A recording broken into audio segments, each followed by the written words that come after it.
Good evening, Jiu-Jitsu fans all over the world. We are here at the 10th Annual Abu Dhabi World Professional Jiu-Jitsu Championship, a special occasion, 10 years of successes, a decade of champions, and Abu Dhabi Sports TV decided to give the international audience a different show this time so we can reach as many eyeballs and as many eardrums as possible. In the first episode, we have a special guest. He is the UAE JJF World #1, Igor Silva. Welcome to the show. Thank you. My pleasure to be here. I think we can safely say that you are the season champion as well. I don't think anyone is going to reach your points tally, even if you, let's say, lose in the World Pro. Hopefully not in your case, but not. I think you are a season champion. How do you feel about that? Actually, I'm feeling great. I'm very happy to have this opportunity again because last year I won the no-gi one ranking as well, so I'm feeling the best way possible. That's actually unprecedented for someone to win the no-gi category last season and then win the gi category this season. This never happened before, so there's always a first, as they say. It's true. It's like I try to focus myself differently this year, so I focused in no-gi last year. This year I focus on the gi, so it works. You cannot focus on both. Okay, now let's take a step back. For the mainstream audience, we want to know who is Igor Silva. Talk about your career. Talk about everything up to this point in your career, very briefly. Yeah, so in the really beginning, like I started Jiu-Jitsu when I was 14 years old. I was a very skinny boy that wanted to develop the body and to have opportunity to learn how to fight, how to defend myself. But at the same moment, I was a soccer player. I play football in Brazil.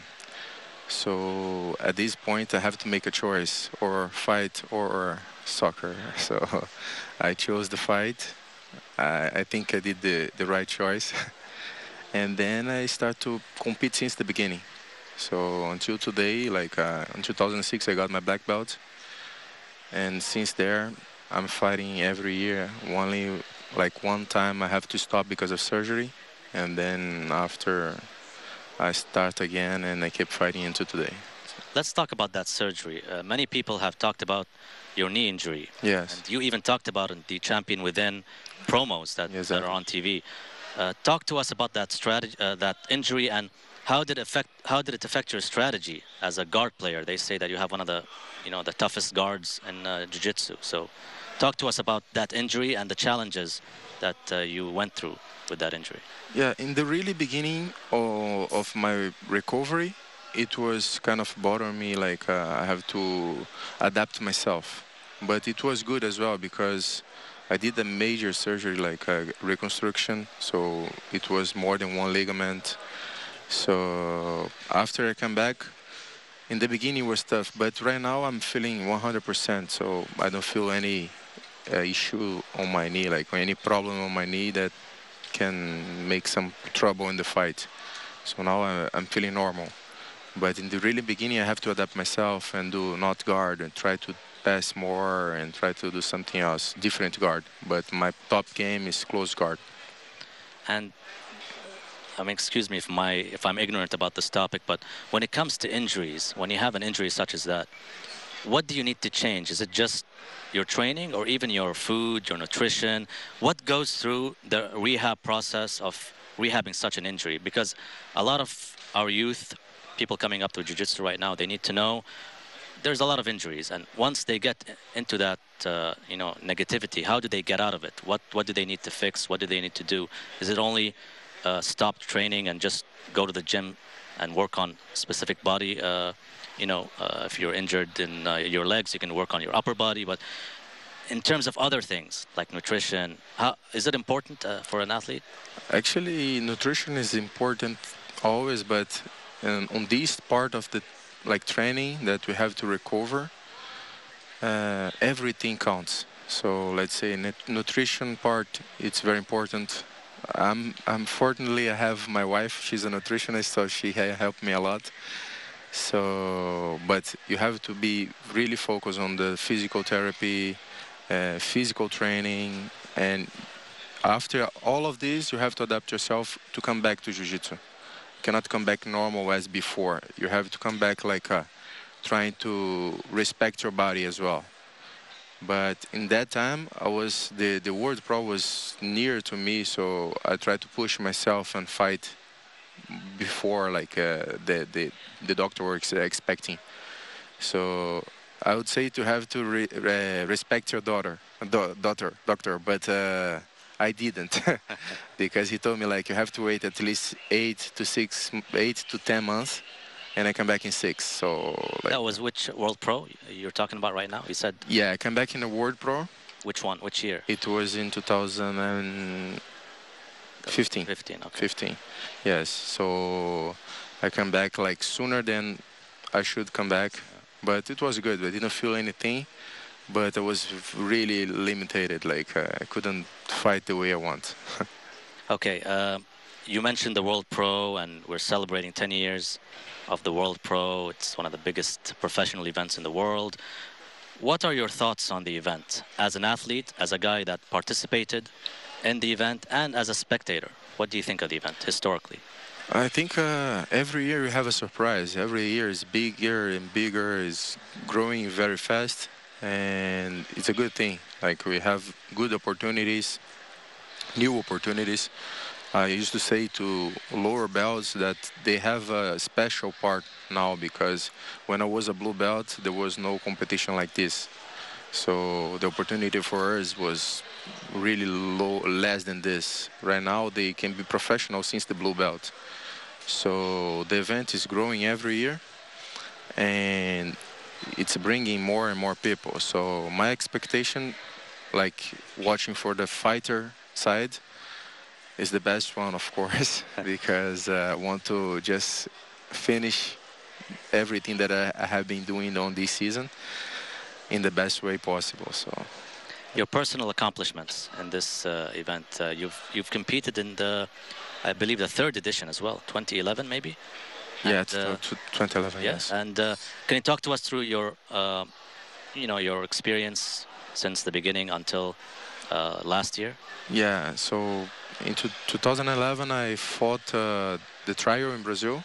I was not living here at the moment. I won the trial there. I come here and I got 3rd place.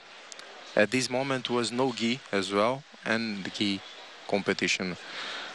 And the trial in Brazil was very tough. Like I did so many fights, I got injuries and everything. So I came here, I got 3rd place in no gi, and the gi one I couldn't fight properly.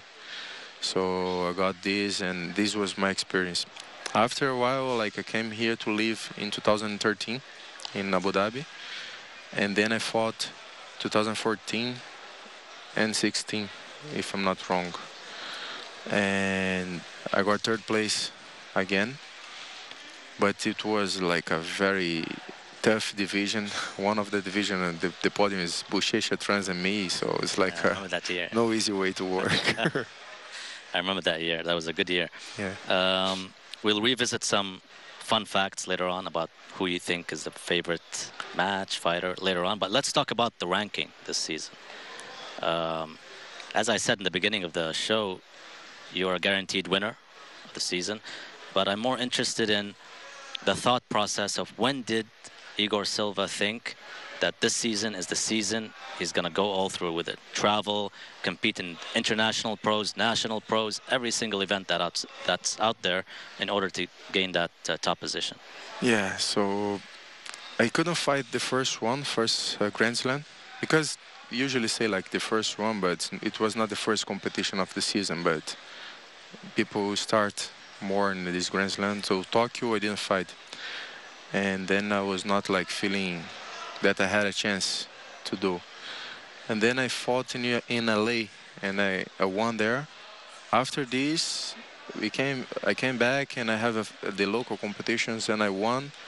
And then I was looking to the points, and I said, man, it's possible. Let's try this. And then I focus on that. So I start to travel and fight. So after I fought in Rio again, the Grand Slam, and then I come back here, fought Grand Slam here, fought a couple of nationals as well. And fortunately, I got like many points in the nationals and Grand Slam to secure the place. So can we say that it was after the Los Angeles Grand For Slam sure. that you thought, this is it, right? For sure, 100% sure. What was the toughest competition out of the whole season? Before of course, Yeah, the big start. one.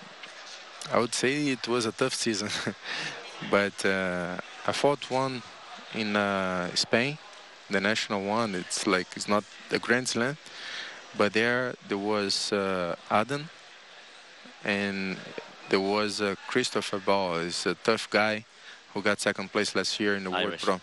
Irish, Yeah. yes. So two tough guys, and that was a tough bracket. It was not packed like many guys, but it was very tough. And fortunately, I got my weight in open class there. So this was one of the toughest one. Some good points for you too. Yeah, it was a good point. And now let's talk about the training camp for this event. When did you start? You didn't compete in London, yeah, so you might have had more time to train. Tell us about the training and the camp you've been having in preparation for this event. yes, I have been training like focus on that since last year. And I have been studying a lot of Jiu-Jitsu with my training partners, the brothers, Thiago and Bruno Barreto. They helped me a lot because like people used to have fun like how can you train with a light guy and be successful, but he's a fake light guy because he's very tough. So they're very technical. When we work, we like to study, so we study a lot, and we made this camp like connecting to our work because you have to teach, and straight away after teach we did the camp. So we were training and teaching almost in the same time. It was the way we could do, and in the same hand, like we have everything. You have people to train, we have the class being done, and there was no issues, and that way we didn't get like you don't lose time. We can do all our training. So since there we training like it was growing, and now we are in the best time of our training finishing, and everybody's ready finally. So Now, you mentioned something very important. A lot of people say, and this happened with Jose Jr. last year, they said that it's an easy road to the title for the fighters that are living in the UAE because most of the events are held in the UAE, or it's kind of a supporting system where you can go and compete in UAE JJF events. But now when you talk about your dual job as an athlete and as a coach, I think that answers the question. So how do you respond to people that say that? Because Junior had the same criticism that, a guy that's living in the UAE can win the whole thing because they can compete more in UAE JJF events. yeah, I think same as Junior. Maybe we have a similar situation because it's not only coach and fighter, we also father. So we have That's another job, right? Yeah, another job at home. So I wouldn't say it's easier for people who lives in UAE because if you notice the competition that we have during the season, we have as much as competition in Brazil, we have a lot of competition in Europe, so everybody could be able to do it. We just need focus for that. Even US, you have many international, national, continental is all the way around now, so it's up to the people who focus on that, because usually people fight the big competition there, but it's very tough to travel. Like I compete around 15 competition in 4 months, 5 months. Got injured in a fight competition still like that. Like, so it's not easy road. I'm 100% sure that it was not easy. And now let's move to show that it's not an easy road. Actually, this event, especially in the minus 110 kilogram, let's look at the challengers in this Yes. division, because I've looked at the brackets are not out yet, but I've looked at the names. Of course, before I start, let's talk about, because there's a Brazil qualifier. Yes. It's a different format than any other world championship out there. How do you feel about this this format and this event? So I'm very happy to be in the event. That's first. Yeah, but it's a very tough. Like for Brazilian guys, it will be very tough always, because most of the players are from Brazil. But I've seen that something is changing, because I've seen some guys, for example, I think it's 7-7. There is 2 guys from Portugal, so there is gonna be the first time qualifier for Portugal. That's nice. So the main competition has become like strong, and it's gonna be like much more countries and everything. So that's nice. But the qualifier for Brazilian, it will be always very tough. I can say it's look like at the names. I mean, your teammate Ricardo Evangelista is there. Herbert Santos is there. Antonio Braga Neto. I mean, you have world pro champion in Evangelista, world pro champion in Herbert Santos. Antonio Braga Neto was in the finals twice. He lost to Bushesha, and if you're not wrong, he won as well. I mean, but only tough players. Muhammad Ali is in the qualifiers. So that's in terms of the qualifiers. As you said, it's always a tough division. Sometimes it's even tougher than the main bracket. Yes. Right? The main bracket now, of course, you're there. You don't need to fight in the trials. You have, or the qualifiers, you have Antonio Jr., who is Europe's #2. Yes. And then you have Adolfo Correa, who is Africa's #1. So you have ranked players in there as well, from Africa, from Europe. You have Christopher Bow, you mentioned. Alexander Trans, who's also your teammate.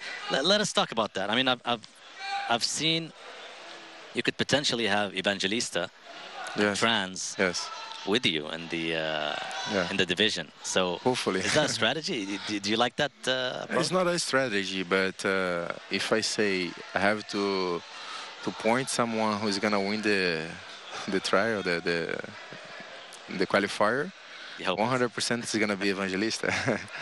He's my friend, and I think he has a huge potential for that. Of course, all other guys, they have a chance as well, but if I have to choose someone, it's gonna be him. And there is no strategy on that. Like, we are fighters, and you have to do it. If you guys fight each other, end up fighting each other in semifinals. Again, it's gonna be again. Yeah, it's gonna be again. Who else are you looking out for? I mean, you've had some fights against Herbert, Gerard Lubinski. This season, you fought Gerard Lubinski in the final of the Rio Grand Slam. Even Antonio Braga Neto, I think you fought. Yeah, a long time ago. Maybe some, I mean, Christopher Bow, you mentioned. So give us like an outlook on these guys. Who do you see as a guy that you need to be careful of, you know? The hardest thing in Jiu-Jitsu is to train for everyone. Impossible. So I would say, like, all different games. We have Gerard Lubinski, that he's a very strong fighter, and in Rio, the fight was very close, but it was not good fight, but he deserved. And all other guys, like, for example, Trans is straight in the main brackets. He's a beast. You cannot say it. There is no word. He's a very good guy. I think he's the best European of all time. Like, we have many good European players now, but he's the best one.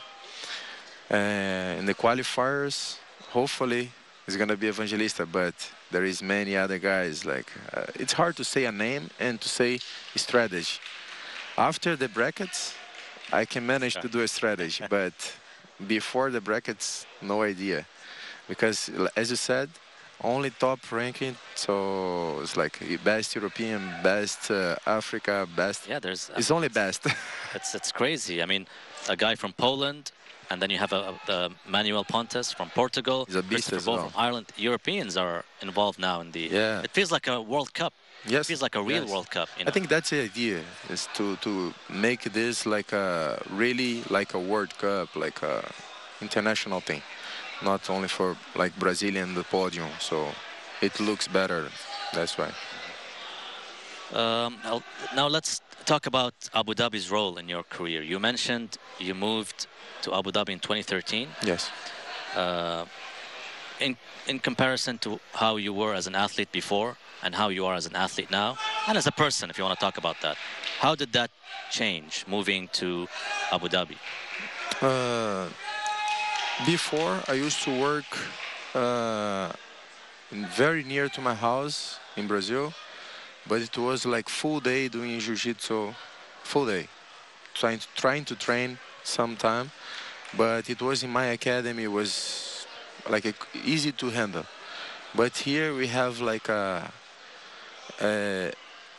would say like I drive much more because it's not easy, not close to my house, but we have more quality because in Brazil it's hard. Everything like you have to, I need to handle with the whole process of my academy and everything, the place that I used to teach.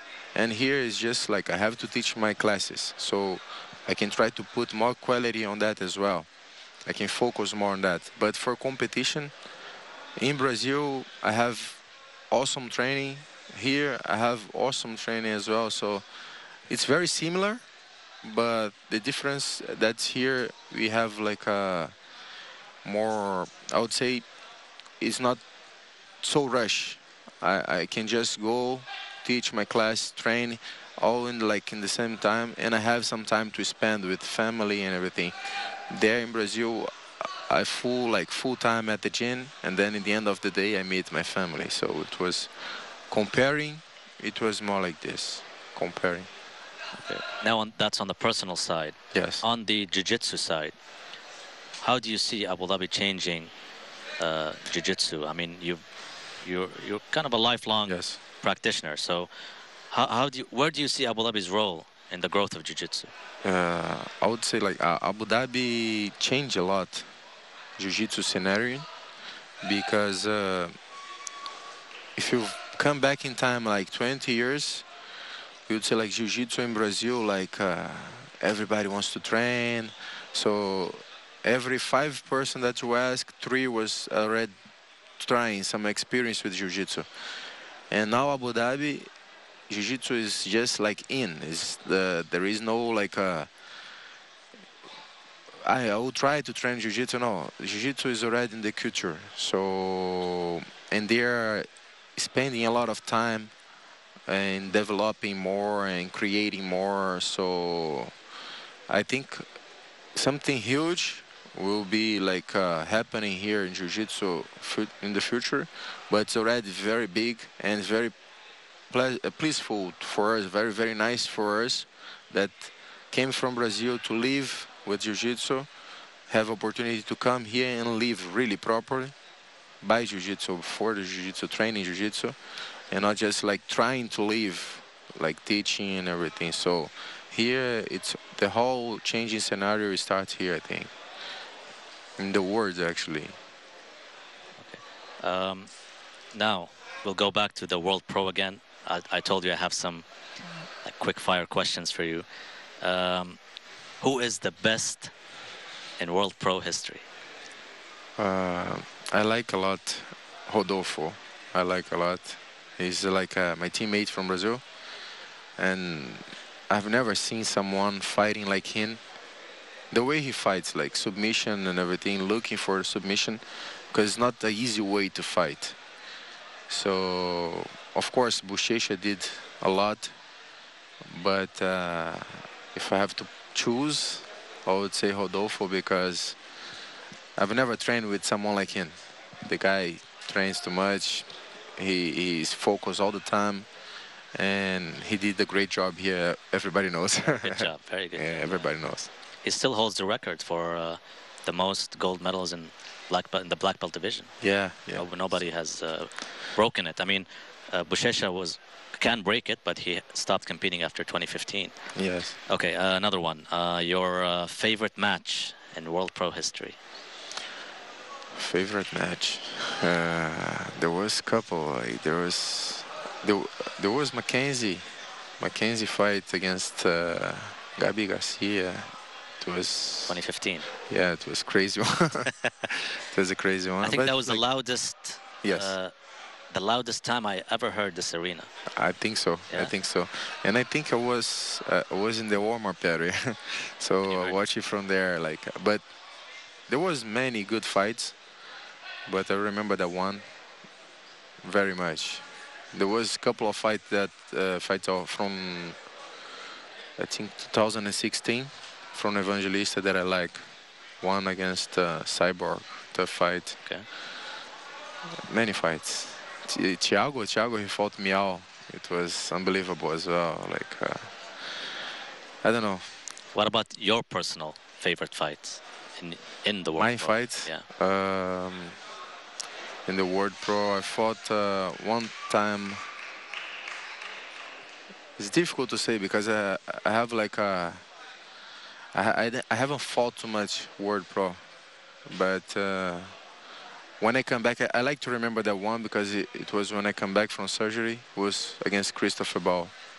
Okay. It was my first experience. I didn't know how my body would react, and it was very great. Like the feeling was more than a title. When I won the fight and come back, for me it was like, okay, I can fight again. I didn't know if I'll be able to come back and fight, and this was a very good one. So I remember that one.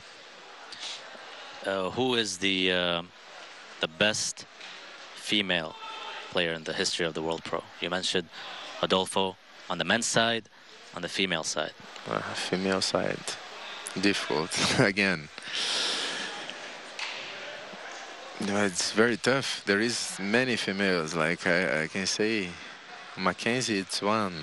It's like Ana Carolina from GF team. Probably Lيالي did a great job. So choose one. I'll be unfair. I'll be unfair. Okay, I won't give you that, especially with women. I won't give you that choice. Yeah, please. There is, you mentioned GF team. GF team is currently ranked #1 in terms of the international academies. So they could potentially win, you know, or be given a prize at the end of the season with you. So you're winning the best player of the season. They could potentially win the best academy. How does that? No, actually, you still have connection? I mean, no. it's between Checkmat and GF team, as far as I know. I think so. I'm not sure, but actually, my team here is a commando group, so there is no. So you've got no all ties with GF team now. Yes, Okay. yes. But GF team has a huge team, which came from Brazil, which came from another countries, and they fight a lot in Brazil. And we have a big team here, like a commando group, that we fight inside here. So like last 2 years we got second place. True. In the international one, as a commando group got second place. This year it was more packed, like was more difficult, and we couldn't make like the same way. And GF team is always same, like trying to get first place. I think last year was Checkmate commando group. The year before was GF team's commando group, so it was by detail. So I think the end would be between these two, like Checkmate and GF team. I'm not sure. Okay, last question before we finish our first episode. Who is Igor Silva outside of Jiu-Jitsu? It's a father. It's a guy who tried the best to be gentle to people, like to spend time with the family. Is my main like goal is to have a great time with my family. Of course, like I love competing, I love my work, but everything is part of, everything I do is for them. It's for my wife, my kids, and my little girl that's coming now in August. One more baby. Congratulations. Yes, thank you. Advance. So I'm a guy that try to helps everyone, and hopefully we're gonna have good results from that. Like we're gonna have good people, like with kids and everything, being like that in the future. So it's like this. I'm a family guy who likes to compete a lot and cannot stop. Any last messages you would like to give to anyone, thank anyone? I'll leave it to you. I mean, any Yes. last words? Actually, I would like to thank everyone in this process. So I would like to thank my teammates here. Like there was many guys from my team, from Comando, had to help me a lot. For example, Evangelista, Thiago, Barreto, Bruno Barreto, Felipe Passes, many guys there, they helped me on that training. Many guys from Thiago's students, they helped me a lot. Junior, Gilmario, many guys, we connect. Like even talking, like good atmosphere, it was good. And of course, I would like to thank my work, Commando Group, that support us a lot, having opportunities to compete and to have a good job here. And hopefully I'll finish my work and bring the best results for the team. And see you next season after that. Well, I wish you the best. Thank you. The World Pro. I'm looking forward to specifically that division, and specifically that you are the world #1. So everyone's going to be gunning towards beating you and not letting you win the whole thing. So it's going to be a very interesting division for sure. I wish you the best. Thank you for coming to the studio. It's my pleasure. Thank you very much. And let's see what's going to happen. Let's see. Thank you. Thank you. This was the interview with Igor Silva. I hope you enjoyed it. Tomorrow we have another guest. We're going to have a guest or a few guests every single day throughout the tournament. It's a special event, so we're going to have a lot of surprise guests joining us on this show. Thanks for watching. See you tomorrow.